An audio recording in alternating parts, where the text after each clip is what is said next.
The science to massage. A lot of people go, hey, massage is not a science. I'd like to ask you, is it? Or I'd like to put it to you, is it? And I'd actually like to tell you, yes it is. How is massage a science? Well, a science, I think, is a generalism, has a degree of predictability about it as far as outcomes go, doesn't it? So what I'm saying is that you come into me, I have a look at you, and just through postural assessment, I will already know by having a bit of an idea of what sort of habits, what sort of postural habits that you show me when I'm talking to you or when you're filling out the first assessment form, as to what you in all probability do. Old habits die hard. If you do one thing on one or two occasions, you're probably going to actually replicate it a lot more. And a lot of people do things a lot more than they're actually aware of or they wish to admit. In saying that, we'll go back to the posture then. So if you, for instance, stand on one leg, so you stand on your left leg, that's going to contract your right lumbar and it'll your left lumbar and your right lateral down your body. Now, as well as your left lumbar, it's also going to tighten up one of your left groin areas and also the deep shin on the inside as well. Now, if you then say, you go into the room and I leave the room, you get undressed down to your underwear, lay face down on the table, cover yourself up, I knock on the door, come in, enter, I get you to come up and down onto knees and elbows, so that this way it sets you between your knees and your elbows, so you're in a neutral position, you go back down, you're lying face down, the cover's still over you.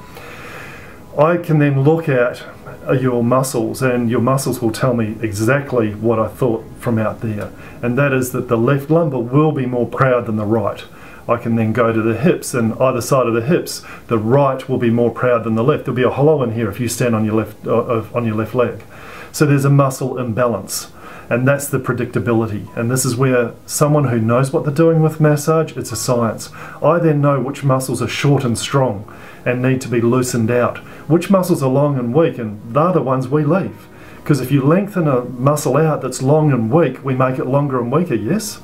So we've got short and strong, we stretch that out a bit, we lengthen that a bit, that's okay. Long and weak, why would we want to make it longer and weaker? That's negative. So a lot of people, when they work generically with people, when they don't know what they're doing, they can cause more trouble than good. And the art to a good masseur is understanding the science behind massage. If we do this, what is the most probable outcome? Shoulders are another great one. Shoulder anteriorly rotates. If you like this, too short, too strong here, too long, too weak at the back. Now it's the trapezius, that's fine.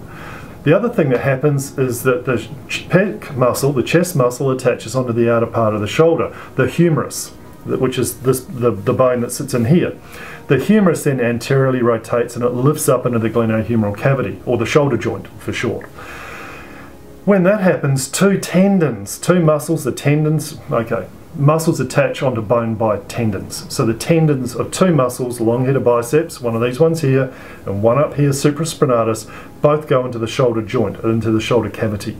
So when we crank this around and we crank this up, we shut down effective joint space, so we can mince one or both of those tendons. Commonly it's long-headed biceps, so if someone comes in with forward shoulders, if they've got a lack of shoulder rotation, if they've got a frozen shoulder, or anything of that nature, I'll just come onto their bicep, flick over it, and if it's as hard as, and normally you'll get a jump sign, the person's going to jump back a bit, that is loaded within the bicipital groove. So we can loosen it through here, we can loosen it through here, get them to strengthen here. That is the science of massage. It's predicting what you need and us going straight to what you need. Us telling you where it will be sore, not asking you if it's sore. Us telling you where it will be sore. And as far as the large muscles go, we'll be right every time. The smaller muscles, some of the variables that you may exhibit that someone else may not, the 5 or 10%ers relative to a problem, hey, it might take us a couple of sessions to get those ones right. The big ones we will nail. We'll be on the spot every time. Massage. So politically, the government's looking at us in relationship to private health insurance rebates, and they're looking at the validity of massage. Do we have enough scientific evidence to validate what we do? Is there research-based evidence to prove what we do? From what I've just told you, massage is a science, but they don't see that, they don't understand that, they don't get that. Part of it's because we're not professional enough.